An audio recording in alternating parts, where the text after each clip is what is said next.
Bem-vindos ao SR Notícias. Hoje falaremos sobre o Wagner Mancini. Oficialmente, Mancini iniciou a carreira de treinador no Paulista e conseguiu a projeção nacional. Ex-atleta e muito identificado com o clube, Mancini foi o capitão durante 3 anos, conquistando a Série A2 do Paulista e o Brasileiro da Série C. Ambos em 2001.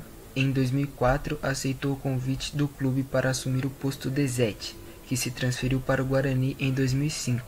Entrou para a história do clube ao conquistar o título da Copa do Brasil de 2005 sobre o Fluminense, após o empate por 0-0 no estádio São Januário. O título levou o clube da cidade de Jundiaí à sua primeira competição internacional, a Copa Libertadores da América, de 2006. Bom, agora falaremos sobre a passagem de Mancini no Grêmio. Após a passagem pelo Al-Nassr dos Emirados Árabes Unidos, Mancini foi confirmado como novo treinador do Grêmio em 2 de dezembro de 2007, para a temporada de 2008. Mesmo com a equipe invicta, o desempenho não agradou os dirigentes e Mancini foi demitido em 14 de fevereiro daquele ano, após apenas 5 partidas pelo Campeonato Gaúcho de 2008 e uma, que seria a última pela Copa do Brasil, contra o Grêmio Jaciara. Pouco depois, o Grêmio oficializou a demissão do treinador e em uma entrevista de coletiva, depois da sua saída, Mancini relatou a intromissão de dirigentes no seu trabalho, como um dos motivos para que ele fosse despedido. Agora falaremos sobre a passagem dele pelo Vitória. Em 28 de março do mesmo ano, Wagner Mancini assumiu o comando técnico do Vitória, substituindo Vadão. Mancini fez o seu time conquistar o Campeonato Baiano, vencendo o quadrangular final. Em uma entrevista após a conquista, Mancini declarou que o significado desse título é que estou fazendo a coisa certa.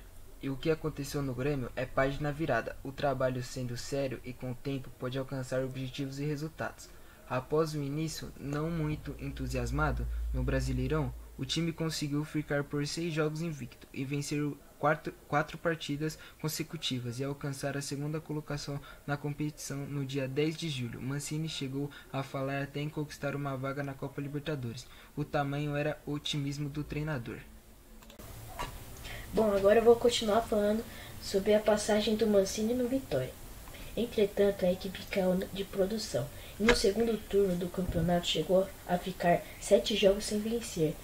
Mesmo com um jejum de vitórias, Wagner Mancini continuava obstinado atrás de um sucesso. Com os últimos resultados, o seu time poderia ficar fora da Copa Sul-Americana. No dia 23 de novembro, Mancini teve a chance de se reabilitar, justamente contra o clube que havia dispensado no início do ano. O Grêmio nessa partida, o Vitória venceu por 4-2 no tricolor gaúcho, que lutava pelo título. Com a derrota, o clube do Sul veio com suas chances, então diminuídas, para chegar à conquista da competição. Mancini, contudo, negou que fosse uma vingança após a vitória e a garantia do seu clube na Copa Sul-Americana. O treinador garantiu que há interesse dele de continuar treinando o time em 2009. Enquanto ainda disputava o Campeonato Baiano de 2009, deixou o clube para aceitar o convite do Santos, em 14 de fevereiro de 2009.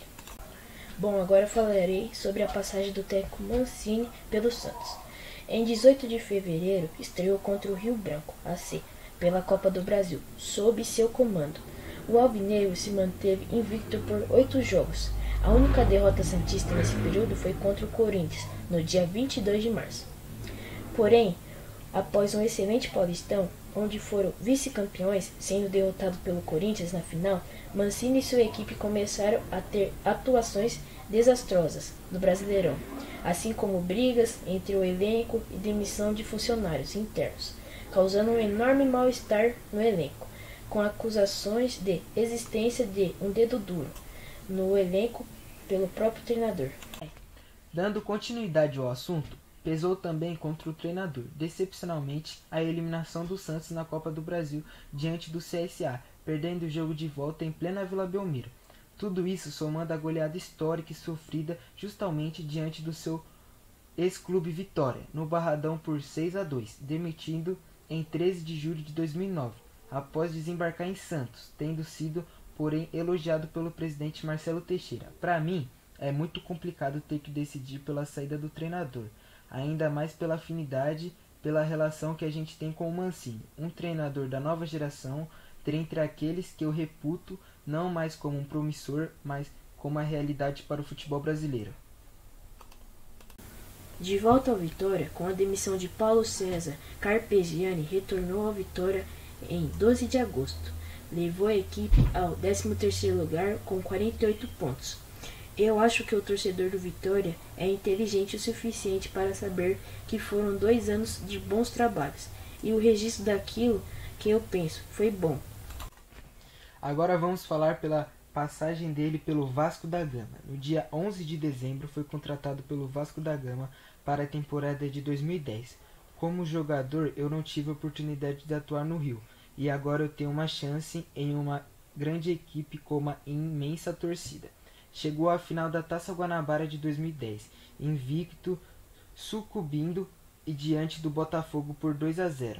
O clube, que havia sido goleado pelo próprio Vasco por 6-0 um mês antes, já está na Taça Rio, após 3 derrotas seguidas para o Flamengo.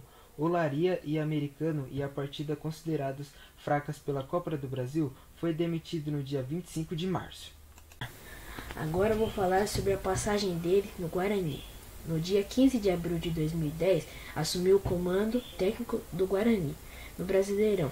Apesar de o seu primeiro turno razoável, o Guarani foi muito mal na segunda parte do campeonato e acabou rebaixado. Mancini acabou demitido do cargo no final do ano. Mas a história do Mancini como treinador não acaba por aí. Se vocês gostarem e deixar muito like e se inscreverem no canal, a gente volta com a parte 2 falando sobre o técnico Mancini. SR Notícias. Até a próxima.